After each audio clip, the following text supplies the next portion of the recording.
Ange Joan Boni ka plotësuar repartin ofensiv të Interit. Parma do të sigurojë 23 milionë euro plus 3 të tjera me bonuse me vizitat mjekësore të lojtarit që do të planifikohen më vonë, ndërsa pritet të zgjidhen disa çështje burokratike me sulmuesin që do të integrohet në ekip. Si kaltrit kanë arritur në 60 milionë euro shpenzime në merkato, ose më saktë buxhetin e përcaktuar më parë.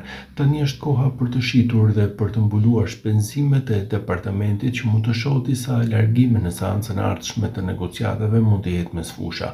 Siç është raportuar në numrin e sotëm të Corriere dello Sport, një largim i David De Fratesit nuk do të ishte aq i dukshëm, ndërsa një transferim i Christian Aslanit është më i mundshëm.